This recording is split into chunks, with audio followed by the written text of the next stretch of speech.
let's give Chinese horror one more chance. Made during the wild year of 2016 for Chinese horror cinema, Hong Kong film director Raymond Yip, the man responsible for China's highest ever grossing horror movie, The House That Never Dies, tries his luck at his third mainland horror flick. You'd be forgiven for thinking this is some type of Chinese version of The Phantom of the Opera. And with all the similarities at times, it does feel like that. So how close did they get?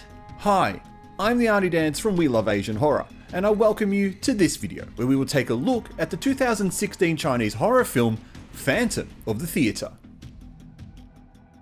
An idealistic young film director's dream comes true. A horror movie script he wrote has just been financed. He has managed to talk the owner of a theatre into shooting the film there, and the most beautiful and upcoming actress of the time has agreed to star in his film. But the location, an old theatre, hides a secret.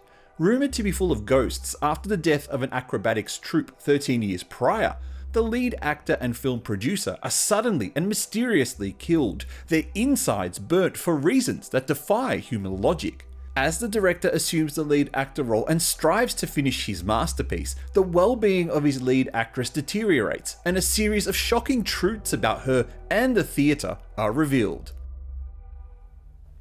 If you've seen enough Chinese horror movies, then guessing the ending and what happens throughout ends up being rather easy. And thus, the surprise element of the film is almost always lost.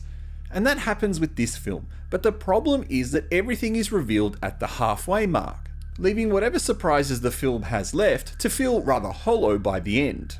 Stunning Taiwanese actress Ruby Lin takes on the role of Meng Si-fan, the up-and-coming popular actress.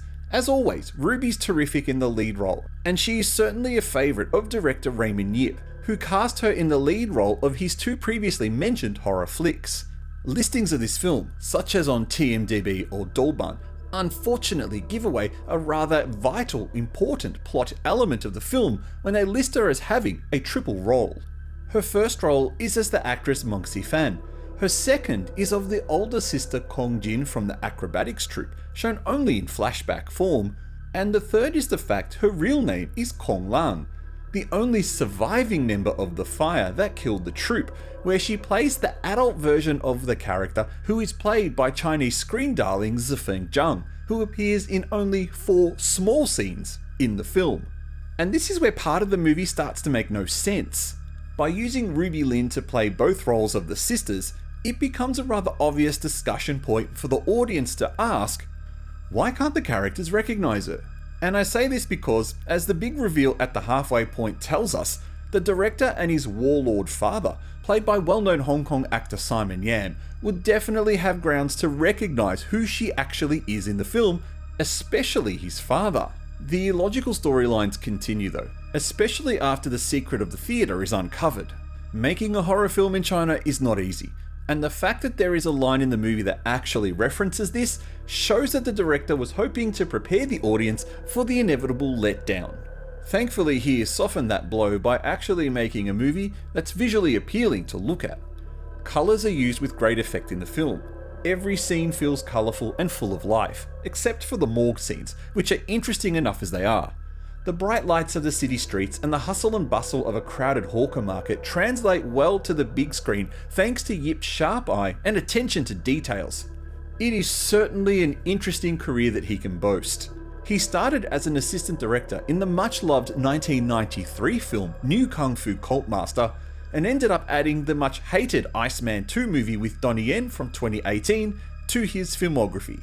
But what does disappoint in the film are the computerized visual effects. They look very much out of place and feel like one final colour grading just hasn't been applied to them to ensure they fit the scenes they're in. There are a few effects that are impressive, such as when the director is standing in the theatre and he remembers the first time he was there, and it slowly restores himself to what he remembers. Another effect, which appears to be practical, are the mirror ghost scenes, which are suitably spooky. But as a horror film, there's not much here for the horror fanatic other than the allure of a potentially spooky story that never really reaches the heights you expect for a horror film. The third in Yip's unrelated Chinese horror movie trilogy ends up being visually impressive, but ultimately an interesting story attempts to carry the film, and ends up being hamstrung by Chinese film laws. Still using my patent pending ghost rating, which stands for great horror or stupid trash, this movie gets 2 ghosts. It's not scary, but it's not terrible enough to rate it 1 ghost, as visually the movie keeps your interest and the performances from several solid non-mainland Chinese actors keeps the movie afloat. But that's not enough. If you've seen this movie though, what did you think of it? Thank you for watching this video on the We Love Asian Horror Movie YouTube channel.